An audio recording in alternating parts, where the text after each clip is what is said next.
Good morning. Thanks for being back here after we spent many hours together at the beginning of the week in this wonderful chamber. So good to have you all back. I call to order to the interactive dialogue on the Pact for the Future and the UN80 initiative from commitments to delivery. I will now make a statement as the President of the General Assembly.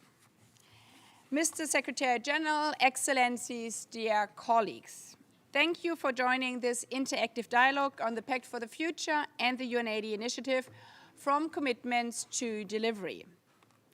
Given what has happened in the nearly 2 years since, it's hard to recall what happened on the 22nd of September in 2024.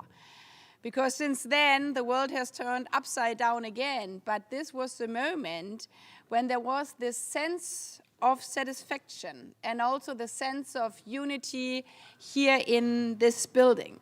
Unfortunately, I was not there myself, but many of you joined that moment when everybody, as I heard, was really exhausted, but also elated. Elated because the Pact for the Future had been adopted. But even more, it was not just the adoption of another document of the United Nations, but it had been done by consensus in a moment when everyone thought that this was impossible.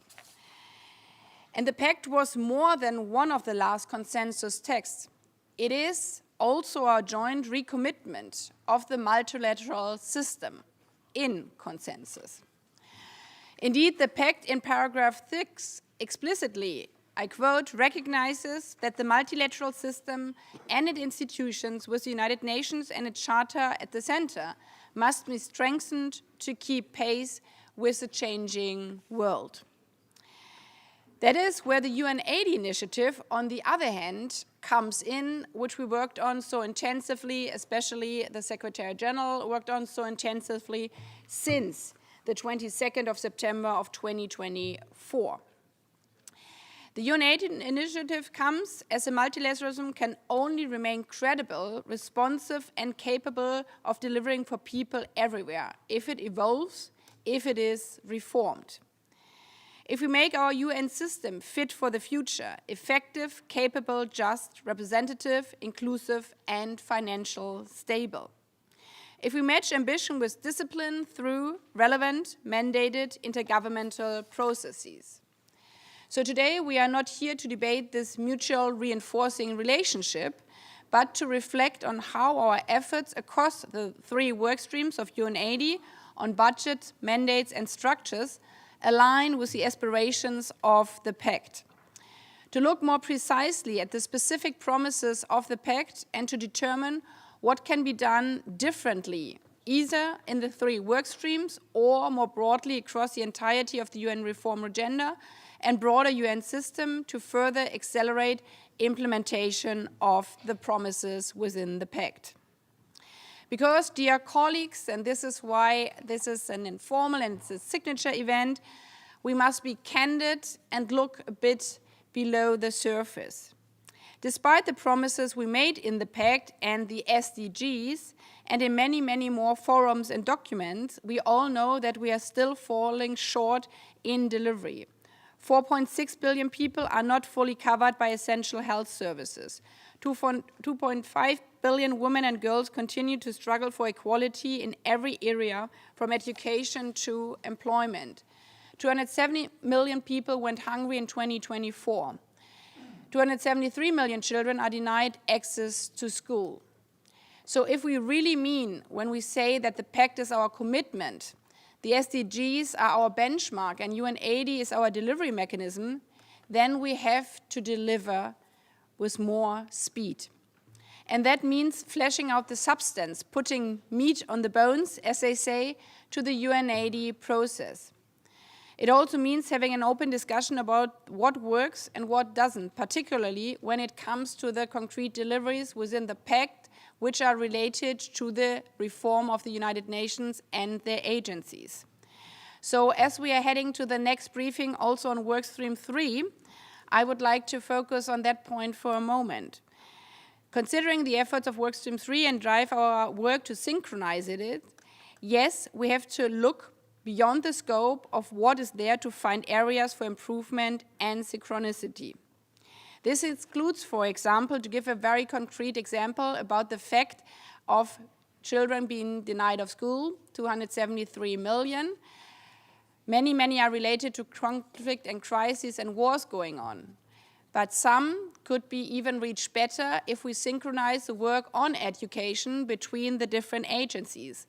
We have heard in the discussions around UNAIDS, for example, that when we look at UNICEF and UNESCO working both on education, that when we look back in time when they started their clear mandates, it was very clear that one organization or one agency deals primarily with building schools or providing places where education can happen, even in crisis areas, and the others focusing more on school materials. Yet over time, they have converged. So those of you being at the boards of these agencies, and this is just an example for all the others as well, we would really have to question now, not only here at UNAIDS process in New York, but also at the boards and the agencies themselves, why is there duplication? Again, it's just an example now, that both are starting to build schools and both are starting to work on the content of books. So what can we do to ensure that there is more complementarity? So as I said, this is just one example because it's very visual to give for a long list, and it spans over the entire UN system, and this is exactly what we are discussing within Workstream 3. But beyond this, we could say the same for the financial for development and the many resolution we are having there, the commitments we are having, as we had in the same setting here at stage together with you, many discussions on how to implement the promises on financing for development. Sevilla has resulted in 130 voluntary initiatives, such as the Great Boroughs Platform, where we together delivered. Now, to see how we can synchronize 130 more voluntary initiatives is not an easy task. And how to ensure that through UNAIDS and the work through the financial institution, whether in New York or at the IFIS in Washington, are they aligned?